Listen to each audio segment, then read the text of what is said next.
Evangelista Cláudio. Louvado e exaltado seja o nome de Jesus.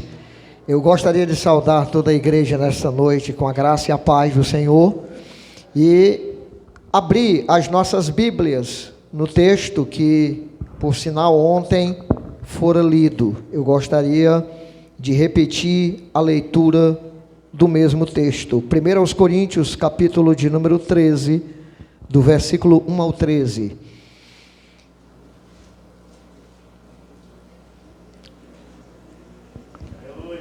1 Coríntios 13, do 1 ao 13, diz assim a palavra do Senhor: ainda que eu falasse a língua dos homens e dos anjos, e não tivesse amor, seria como o metal que soa, ou como o sino que tine. E ainda que tivesse o dom de profecia, e conhecesse todos os mistérios, e todo o conhecimento, e ainda tivesse toda a fé, de maneira tal que transportasse os montes, e não tivesse amor, nada seria. E ainda que distribuísse toda a minha fortuna para sustento dos pobres, e ainda que entregasse o meu corpo para ser queimado, e não tivesse amor, nada disso me aproveitaria. O amor é sofredor, é benigno, o amor não é invejoso, o amor não trata com leviandade, não se ensoberbece, não se porta com indecência, não busca os seus interesses, nem se irrita e nem suspeita mal. Não folga com a injustiça, mas folga com a verdade. Tudo sofre, tudo crê, tudo espera, tudo suporta. O amor nunca falha, mas havendo profecias serão aniquiladas, havendo línguas cessarão, havendo conhecimento desaparecerá, porque em parte conhecemos e em parte profetizamos. Mas quando vier o que é perfeito, então o que é em parte será aniquilado. Quando eu era menino, falava como menino, sentia como menino, pensava como menino, mas logo que cheguei a ser homem, acabei com as coisas de menino. Porque agora vemos por espelho em enigma, mas então veremos face a face. Agora conheço em parte, mas então conhecerei como também sou conhecido. Agora, pois, permanecem a fé, a esperança e o amor. Desses três, mas o maior destes é o amor. Podeis assentar, meus irmãos.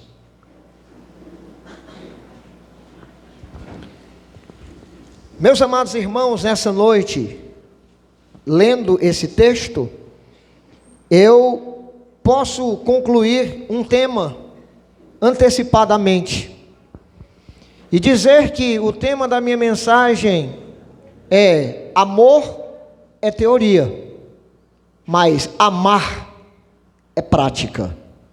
Falar de amor é fácil, praticá-lo é que é mais difícil. Falar de amor em todas as suas instâncias, em todas as suas interpretações, em todos os seus significados, é muito fácil, porque o amor se conhece teologicamente, mas amar só se conhece na prática. Ontem foi dito aqui pelo pregador que a definição do amor é Deus, porque Deus é amor. Ele disse também que Deus, antes da criação, já praticava o amor na própria Trindade, antes da criação do mundo e de tudo. Ele disse também que somente os regenerados têm o amor verdadeiro, que os dons sem o amor não cumprem o seu propósito. Então de nada adiantaria termos todos os dons sem o amor, que é o que faz com que flua, com que lubrifique a manifestação dos dons espirituais. O amor faz com que cada membro seja unido em torno de Cristo. Os perigos por não se praticar o amor, ele disse 3, eu achei interessante. A ausência do amor demonstra pecado encobertos. Alguém deve alguma coisa a outro, por isso não tem coragem de demonstrar o amor, porque há alguma coisa e impede. A ausência do amor também abre as portas para o mundanismo. A falta de um amor verdadeiro abre as portas para que o mundo tenha a liberdade de operar dentro do corpo de Cristo. Também, por último, ele disse que a ausência do amor causa prejuízo ao crescimento do corpo de Cristo. Portanto, irmãos, o amor é importantíssimo. O ser não apenas conhecido, mas praticado. Porque se conhecermos o Deus do amor, veremos que Ele não veio aqui só para falar de amor. O Deus de amor deixou as regiões celestiais, se encarnou, praticou toda a vontade de Deus, de maneira ardorosamente amorosa. E segundo a Bíblia, praticou o amor ágape, que é o amor de Deus, o amor supremo, puro, um amor sem nenhum tipo de algo que o possa prender, mas um amor incondicional. Ele deu a sua vida para salvar o pecador. A maior mensagem de amor que podemos ver e ouvir é a mensagem da cruz, porque ali está estampado o amor de Deus, o amor de Cristo. Ali Jesus não foi por obrigação, não foi reclamando, murmurando, mas ele foi por escolha própria. Ele não foi preso ali, arrastado contra a sua vontade. Ele quis estar ali por amor a Deus e por amor a todos aqueles que ele criou. Jesus Cristo na cruz expressou o amor, como também expressou a justiça. Através do seu sacrifício ele salva, mas também através do seu sacrifício ele condena aquele que não crê. A Bíblia Sagrada nos fala nesse texto que nós lemos sobre a essência do amor sobre todas as coisas, sobre o comportamento como crentes, como comunidade, como operantes dos dons espirituais. Ele disse que ainda que tenhamos tudo, mas se tivermos a ausência do amor, nada adianta, é como se nada tivéssemos. João fala de uma outra forma, ele diz: quem tem o Filho tem tudo, mas quem não tem, não tem nada. Jesus Cristo é o amor que foi encarnado, que se revelou para nós. O texto em questão aqui, como tema do aniversário desta congregação amada, é 1 Coríntios 13. Agora, pois, permanecem a fé, a esperança e o amor. Esses três, o maior destes é o amor. Irmãos, eu sempre, quando novo convertido, achava que fé e esperança era a mesma coisa. Passei muito tempo achando isso e não sabia distinguir entre uma coisa e outra. E aqui nesse texto, o apóstolo Paulo faz divisão exata dos três.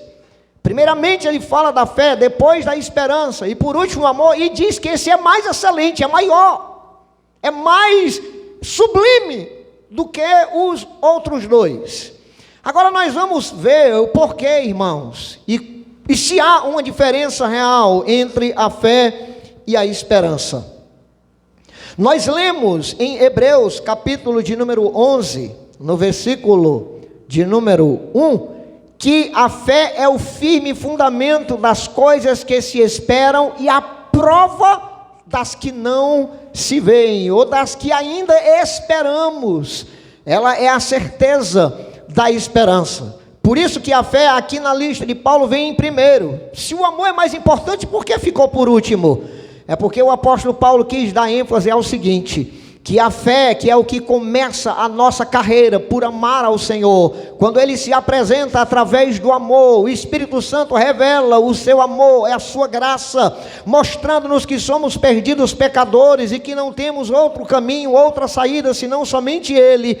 E então este amor passa a permear o nosso coração, esse amor passa a incendiar a nossa vida, e esse amor de Cristo revelado a nós pelo Espírito Santo e a palavra nos atrai a Cristo. Então o que nos atrai é o amor dele. O que nos constrange a ser e querer aceitar Jesus deve ser o seu amor. Quando isso é feito por amor, irmãos, então a fé é consubstanciada no coração, porque a Bíblia diz que a fé vem pelo ouvir, e o ouvir a palavra de Deus, a palavra da cruz, o entendimento correto sobre o estado atual do homem sem Jesus, e o estado dele após Jesus. Quando ele escuta isso, a fé verdadeiramente é gerada pelo Espírito Santo no coração do pecador, e nesse momento surge a salvação, surge o novo nascimento, surge a vida de Deus entrando na nossa vida, acontecendo aquilo que Paulo diz aos Coríntios,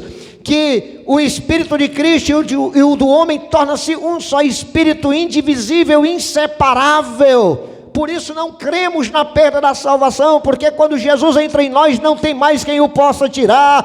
Quem está em Cristo não quer sair, e não há nada que o possa separar deste amor de Cristo, desse amor de Deus, que está em Jesus Cristo nosso Senhor. Portanto, este amor torna-se em nós, irmãos, algo que nos liga profundamente a Deus, desde a raiz, desde a essência. Nós não passamos a ser apenas pessoas que falam bem de Deus, que falam do seu amor. Não, somos alguém que o ama sobre toda e qualquer circunstância. Somos alguém que o ama, e a prova desse amor para com ele é exatamente a obediência à sua palavra. Jesus mesmo disse: aquele que me ama são os que guardam os meus mandamentos. Falar que ama e rejeita a Bíblia, esse não é o verdadeiro amor. Se ouve falar muito nesses dias por o aparecimento da ciência, pela imersão de tantas coisas em que as pessoas estão descobrindo através da ciência, de um tipo de estudo que se chama antimatéria. É uma partícula que não gera a mesma energia das partículas que compõem as matérias existentes. Então, é uma espécie de antimatéria. Ela não gera energia suficiente para que se constitua uma matéria. Agora, interessante, por que ela é antimatéria? Porque ela aparece em tudo, na sua estrutura, no seu funcionamento, mas o objetivo dela não é gerado. Por isso que é antimatéria. Também é interessante notar que a Bíblia nos fala do anticristo. O anticristo não é o Cristo, mas quer ter aspectos de Cristo. Ele quer fazer o contrário do que Cristo fez, o oposto do que é Jesus.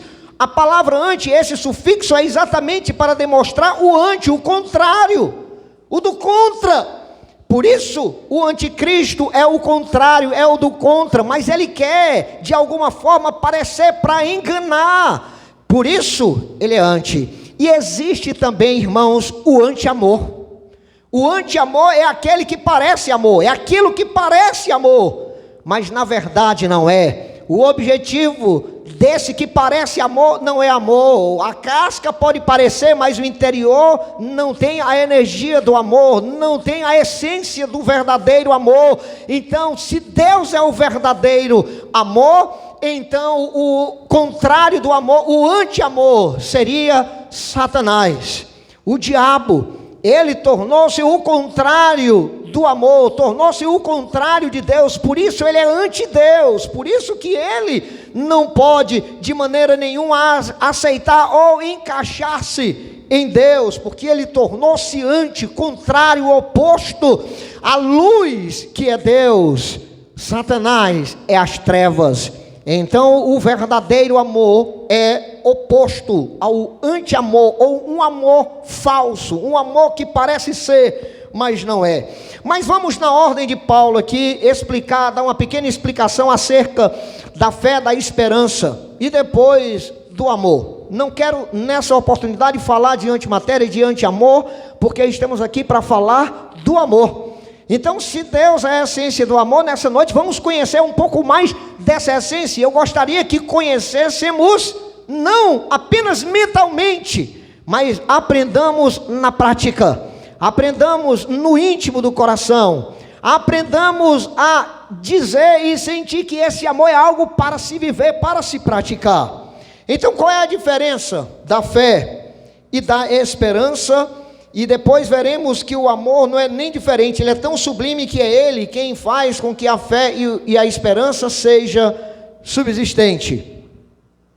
A fé, irmãos, ela lida com o presente corrente.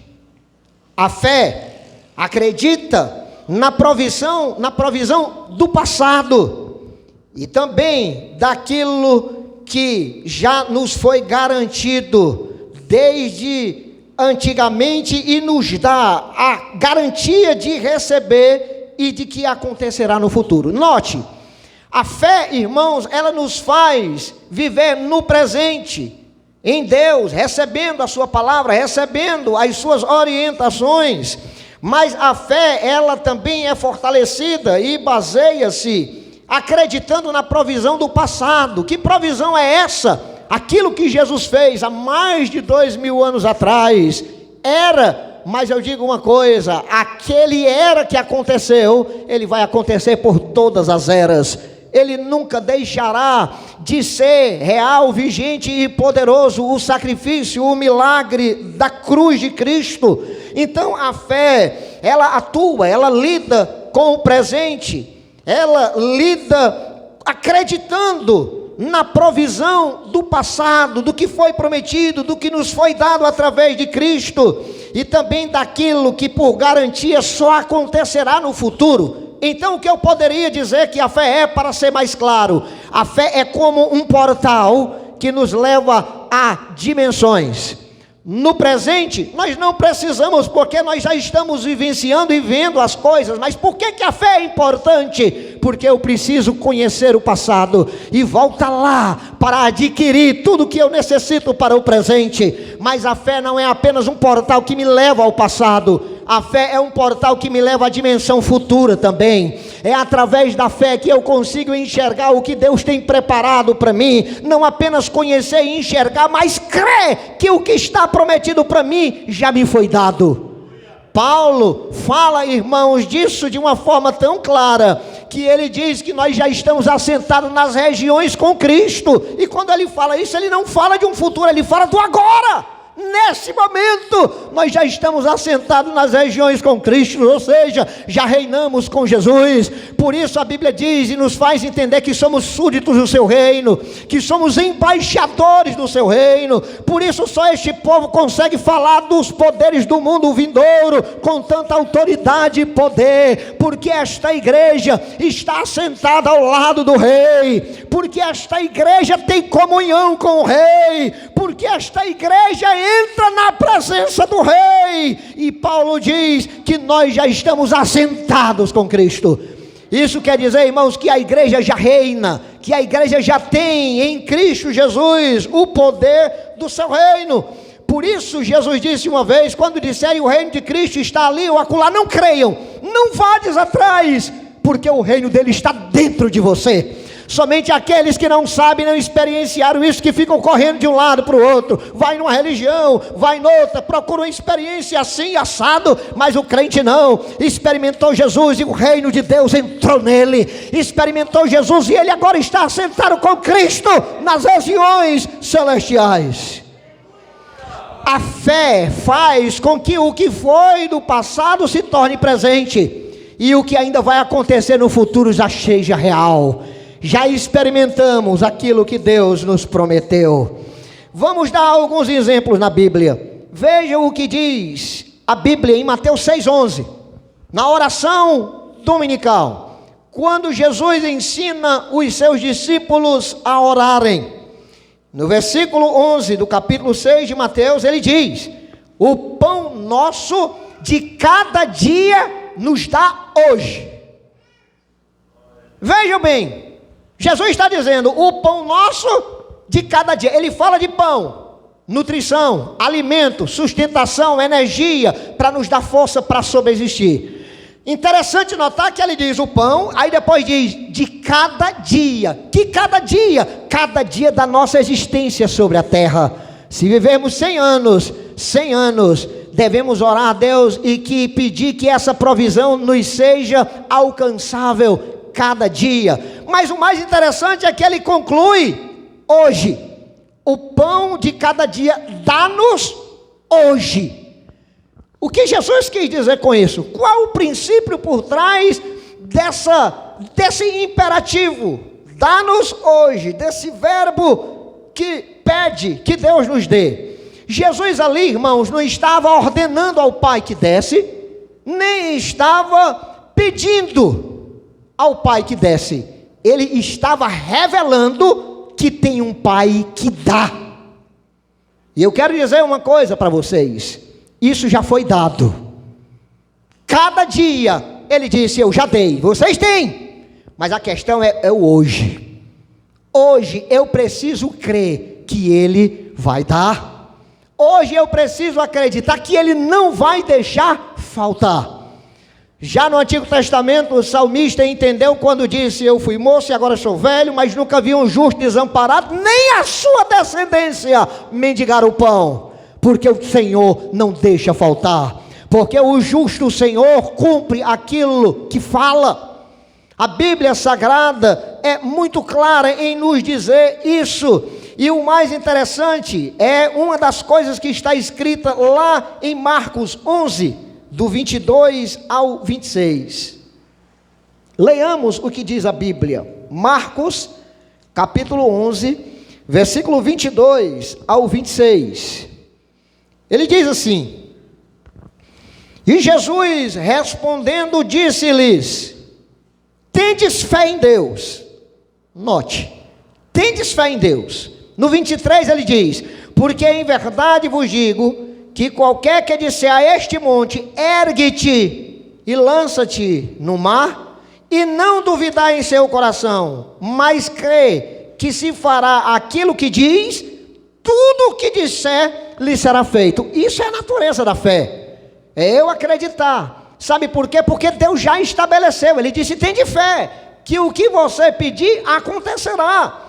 Versículo 24: porque por isso vos digo que todas as coisas que pedirdes orando, ele não diz em oração, ele diz orando, é o gerúndio, é a ação, é o cotidiano, é o realizável constantemente. Ele diz: tudo que pedirdes em oração, tudo que pedirdes orando, crede receber e tê-los-ei. Tudo que pedirem orando, creiam, porque vocês vão receber. Aí ele diz no 25: e quando estiverdes orando, perdoai.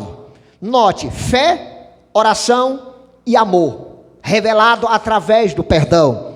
Aí ele diz aqui outra coisa: se tendes alguma coisa contra alguém, para que possa o Pai, o vosso Pai que está nos céus, vos perdoe as vossas ofensas.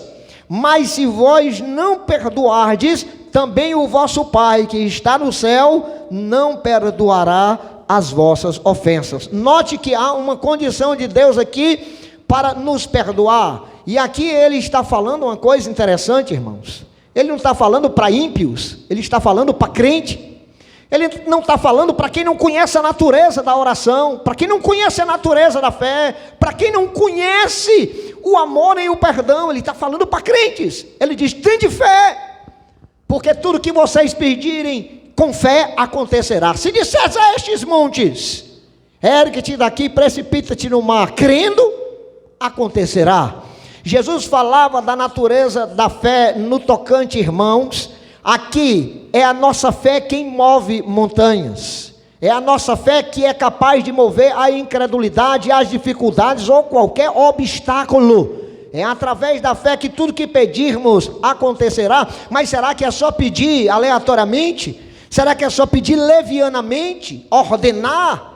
Será que é só dizer para Deus: faça isso, faça aquilo, como se Ele fosse nosso servo?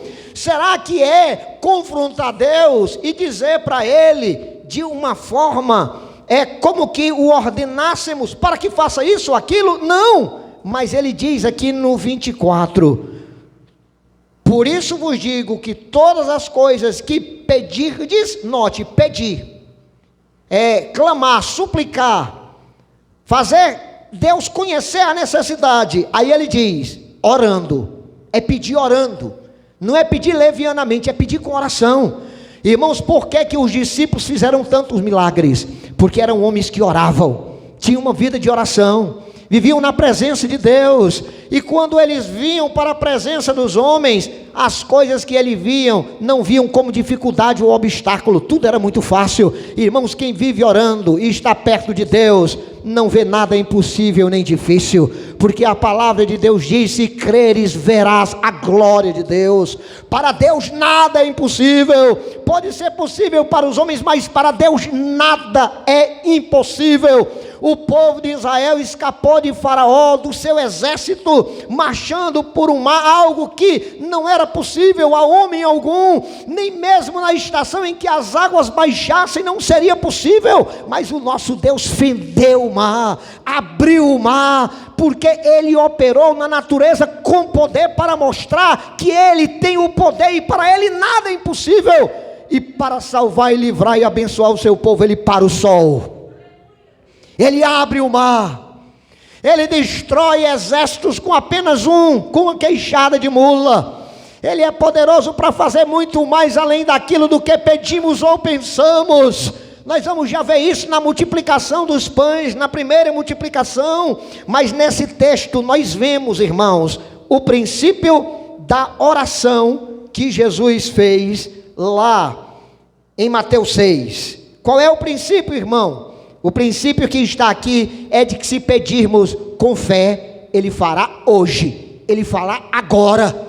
O tempo, irmãos, não está sujeito à fé. O tempo, ele se abre, ele se fende com o poder da fé. Nada pode ser maior do que a fé quando se crê. Jesus falou até da natureza, e Jesus falava, irmãos, como quem crê.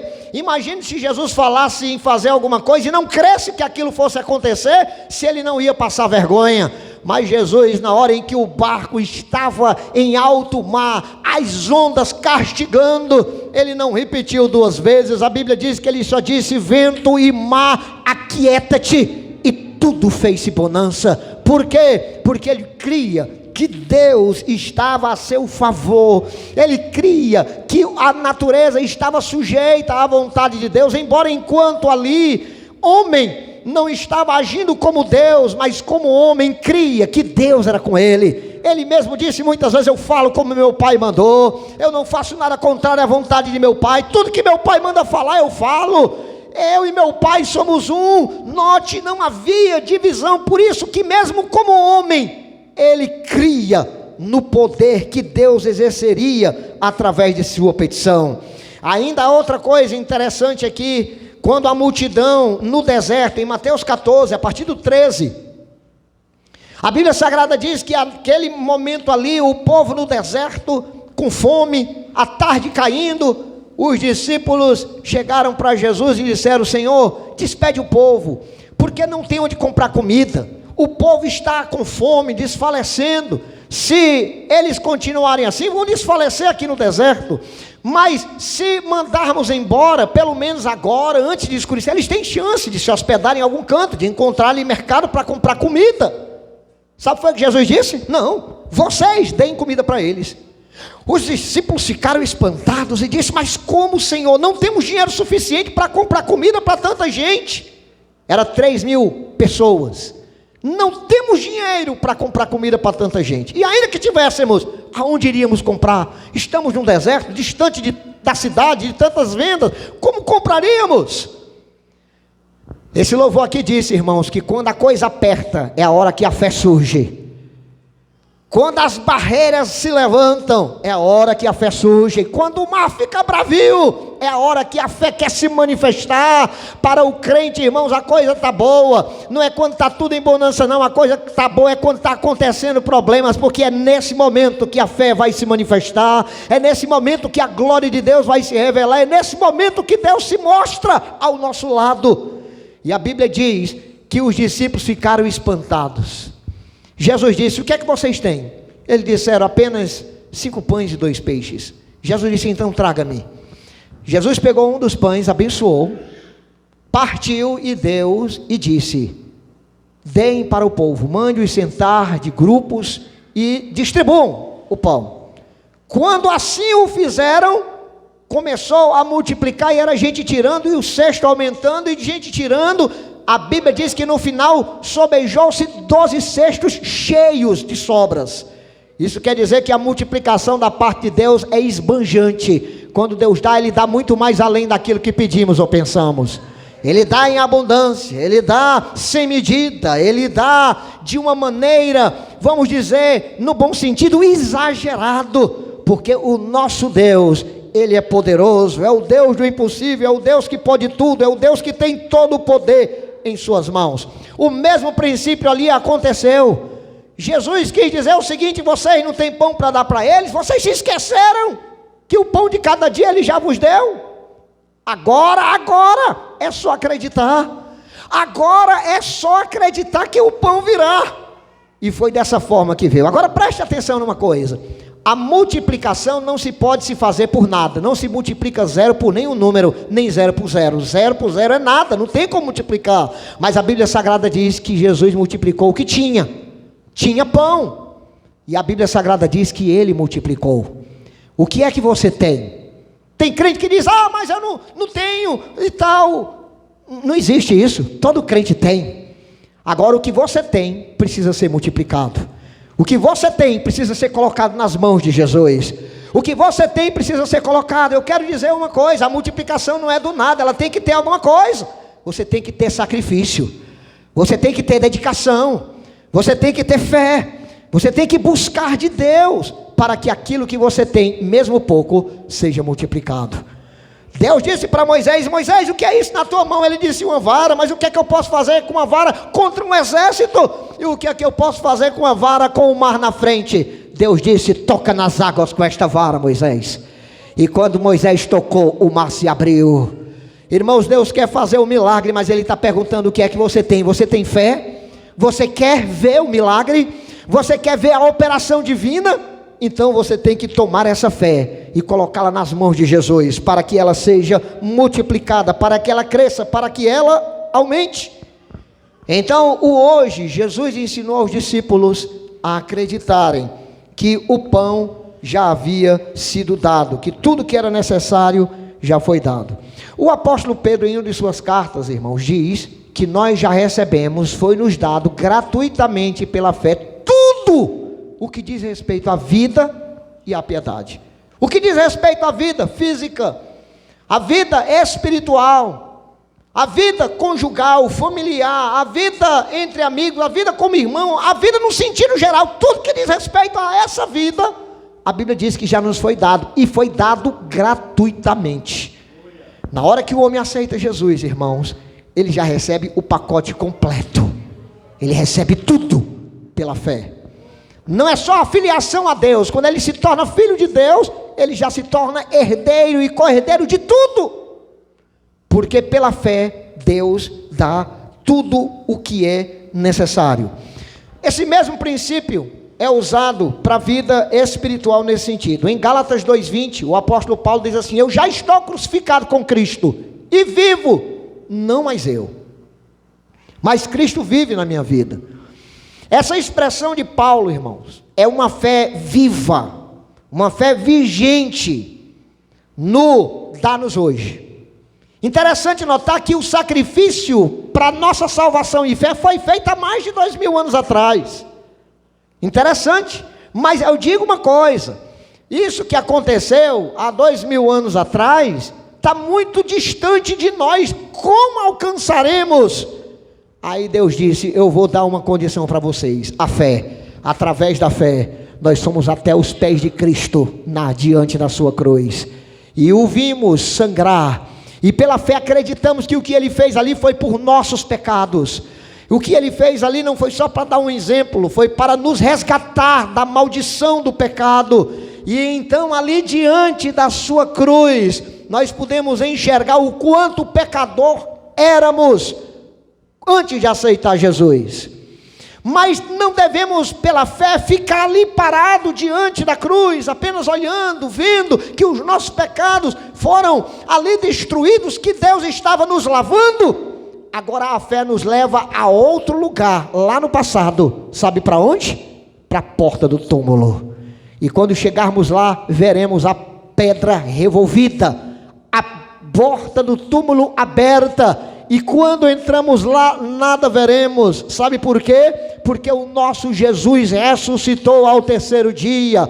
Quando Ele ressuscitou e estabeleceu e selou a vitória que nos é dada pela fé, Jesus Cristo nos salvou e agora está vivo para garantir que essa salvação seja eterna, e não hoje e amanhã não. O crente que vive capenga, irmãos, é porque não está tão certo disso. O crente que vive capenga é porque a fé não está sendo aberta constantemente para ele olhar para o passado e ver que os seus pecados já foram perdoados. O crente que não vive a fé, ele vive no presente e é engolido, engolfado por todos os problemas temporais, passageiros dessa vida. Mas o crente não se deixa deter por os problemas daqui. Ele olha para cima. Não importa o teu problema, meu irmão, não importa a tua dificuldade, meu irmão, olhe para cima. A Bíblia diz que Cristo já nos fez mais do que vencedores. Não somos apenas vencedores do pecado, das coisas passadas, somos vencedores das coisas que virão. Quem poderá nos separar do amor de Cristo? A tribulação, a angústia, a espada. Quem, o que? Nada neste mundo poderá nos separar do amor de Deus que está em Cristo Jesus, o nosso Senhor. O crente em Jesus está firmado nessa rocha, e o princípio é o mesmo. O que aconteceu no passado, os efeitos de lá, nós recebemos hoje, agora, nesse momento. Jesus, Ele salva hoje. Sabe por quê? Porque o que Ele fez no passado é aplicado para toda a existência da humanidade. Segundo a Bíblia, pela fé, o que Jesus fez na cruz, eu vivencio hoje. Por isso Paulo disse, eu já estou crucificado com Ele. Paulo nem viu a crucificação. Paulo nem esteve diante da cruz, fisicamente falando. Mas a sua fé em Cristo foi tão grande, que quando ele creu, ele se viu diante. Porque a fé nos transporta no tempo. Para o passado, para ver o quanto éramos pecadores, e para o futuro, para ver aonde estamos assentados, à direita de Deus. Portanto, a fé nos leva ao tempo presente, passado e futuro, e a fé lida com os problemas do presente. Mas a esperança, qual a diferença da fé? A esperança, irmãos, lida com as coisas futuras. Ela detém o produto final, o acabamento total. Enquanto a fé está buscando fragmentos ou coisa, e crendo, e se formando, e o crente pela fé, de fé em fé, de glória em glória, está se formando, a esperança já nos mostra um futuro perfeito. Lá no futuro, você já está coroado com Cristo. Lá no futuro você já recebeu os galardões. Lá no futuro, o que Deus queria fazer por você já fez, já está tudo pronto, já está tudo acabado.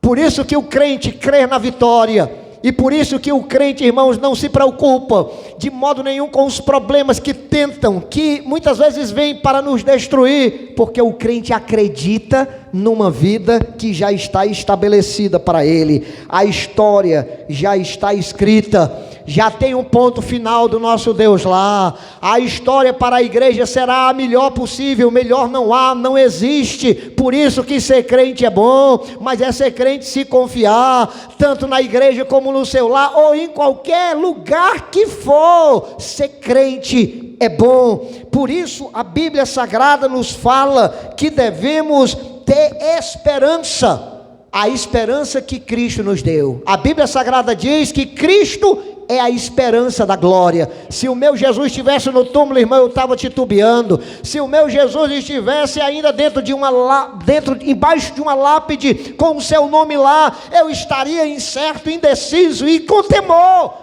Mas sabe por que o crente não tem mais temor? Porque ele sabe que o seu Senhor vive, porque ele sabe que Jesus está com as mãos estendidas, porque ele sabe que Jesus está com ele na fornalha de fogo, dentro do mar, em qualquer lugar, porque ele sabe que Jesus anda com ele em todos os momentos da sua vida, que ele, Jesus, é um, e ele olha para o futuro e vê o seu Jesus glorificado, e a igreja está destinada ao trono de Cristo. É lá que receberemos o galardão, é lá que receberemos os reconhecimentos, é lá que nós teremos, irmãos, tudo aquilo que Ele nos prometeu como recebimento, claro, mas já está reservado, já está terminado, o produto final já está acabado, já está pronto, e é a esperança que nos dá essa certeza.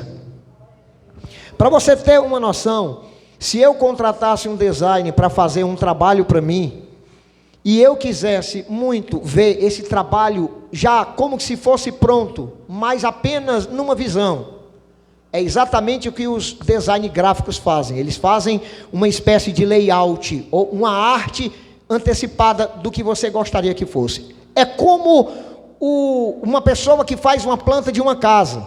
Você vê todo o projeto, eu não vou longe, aquele projeto do local de retiro, vocês viram o projeto lá, todo pronto, todo feito, mas aquele projeto não existia na realidade. Ele foi projetado, ele foi prometido, foi dada promessas através dele. Pois bem, se eu contrato um design para fazer algo assim, para que eu possa ver, tomar gosto, tomar desejos e vontade de querer ver aquilo pronto, o que é que acontece? Eu preciso pagar alguma coisa adiantada. Todo design pede isso. Ele pede uma antecipação, um sinal, um pagamento de pelo menos 1/4 do valor. Se o valor do projeto for 4.000, pelo menos 1.000 tem que ser dado adiantado. Os 1.000 que foi dado adiantado, não é o valor total nem final, mas tem a equivalência de ser, porque é da mesma natureza. Dos 4 se tirou 1.000 com antecipação e deu. E o restante só vai dar quando a obra estiver feita, acabada, e a pessoa receber o produto final. Pois bem, foi isso que Deus fez conosco, irmãos. Ele mandou Jesus e nos deu a fé. A fé é essa garantia, esse selo em que o crente tem, e que ele, pela fé, está vislumbrando a arte, o design, aquilo que Deus fez e prometeu. Então ele vê e toma gosto, toma sentido, mas não é ainda o produto final. Mas eu digo uma coisa, quando o design acabar o projeto e terminar, então ele vai dar, e então será dado o restante. Portanto, irmãos, o restante que é necessário dar seria, no caso, a esperança que nós temos de ver o trabalho e o projeto concluído. Mas a esperança nos dá essa condição. Veja que coisa interessante. Eu falei em Hebreus 11 que a Bíblia Sagrada diz que a fé é o firme fundamento das coisas que se esperam. Mas em Filipenses 3:10, a Bíblia Sagrada fala da experiência da ressurreição. A ressurreição ainda não aconteceu, mas nós recebemos o poder de Cristo, irmãos, do Espírito Santo, para experimentar. Quando o crente está cheio do Espírito Santo, ele não tem medo da morte, não tem medo de nada.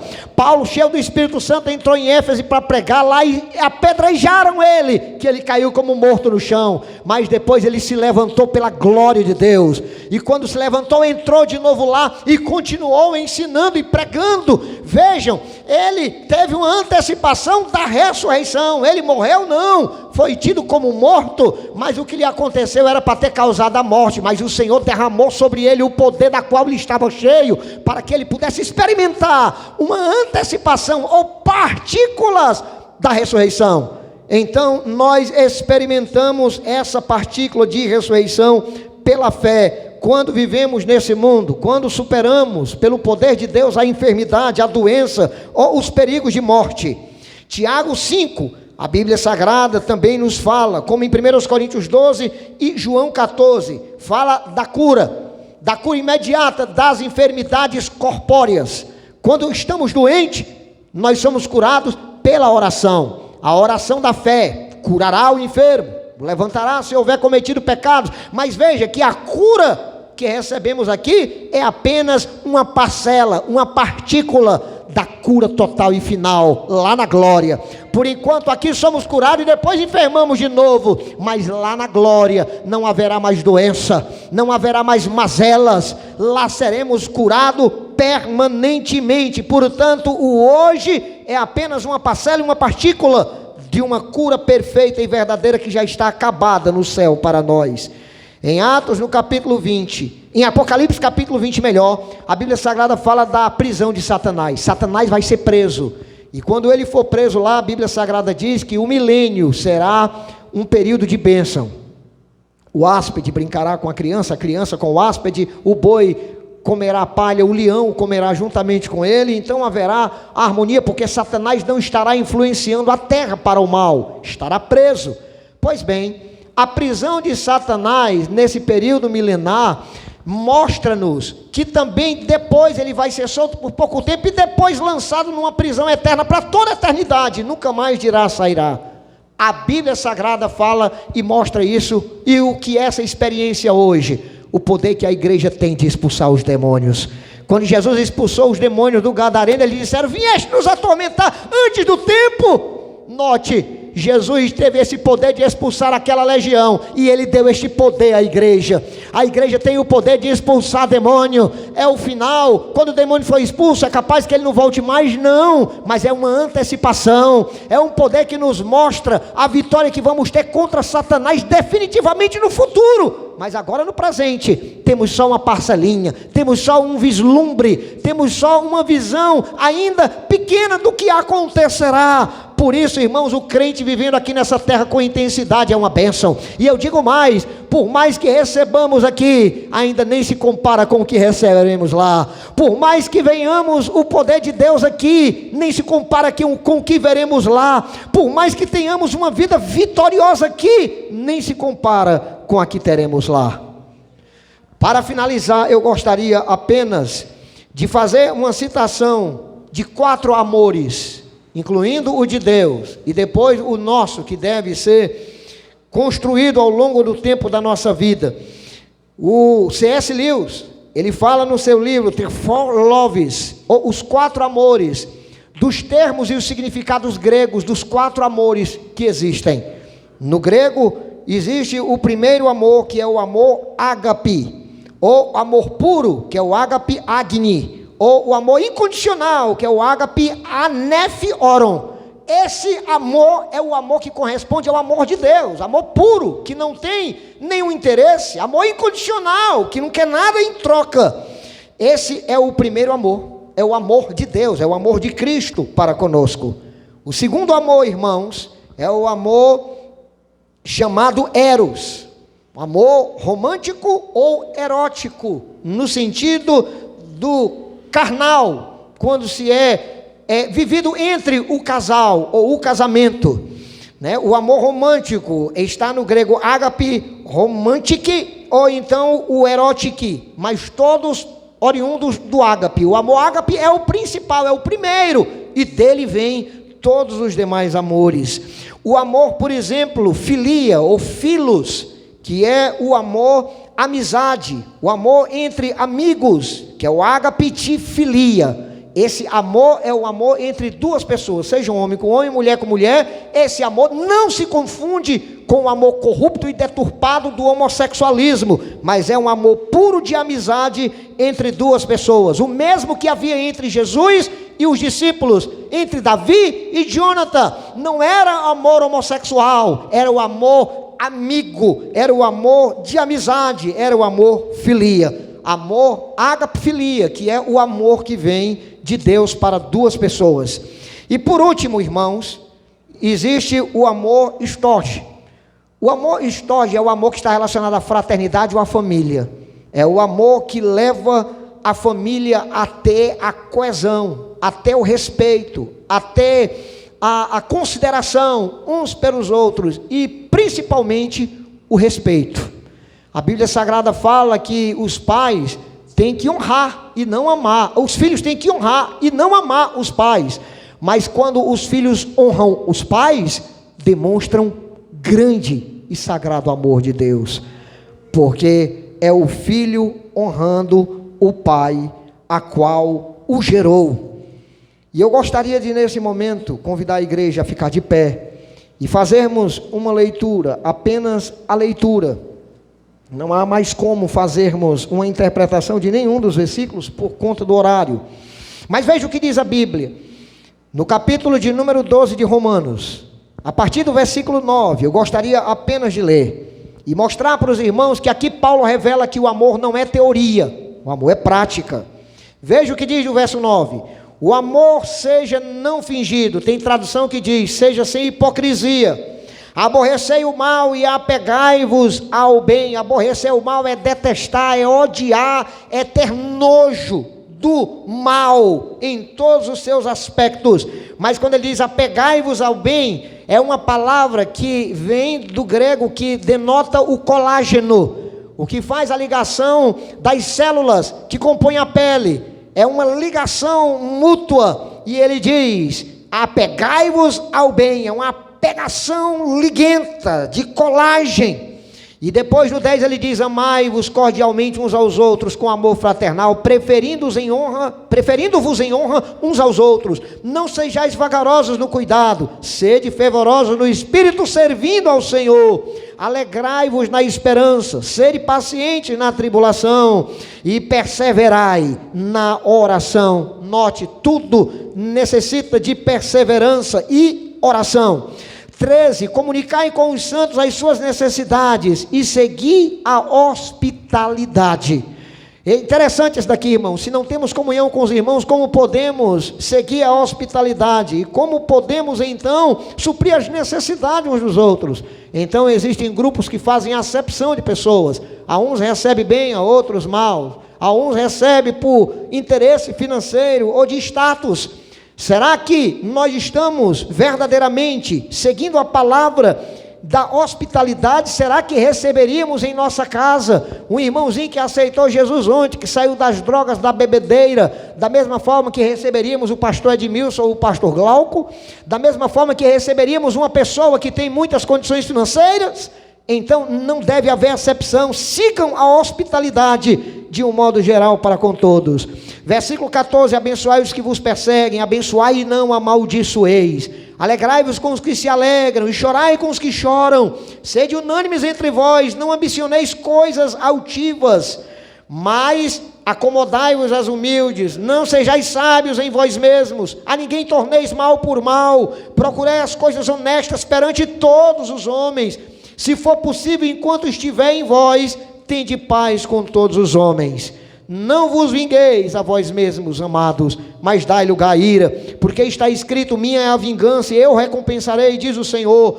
Portanto, se o teu inimigo tiver fome, dá-lhe de comer, se tiver sede, dá-lhe de beber. Fazendo isso, amontoarás brasas de fogo sobre sua cabeça. Não te deixes vencer do mal, mas vence o mal com o bem. Essa é a aplicação e os deveres do amor. Essa é a prática verdadeira do amor. Que Deus abençoe a todos em Cristo Jesus.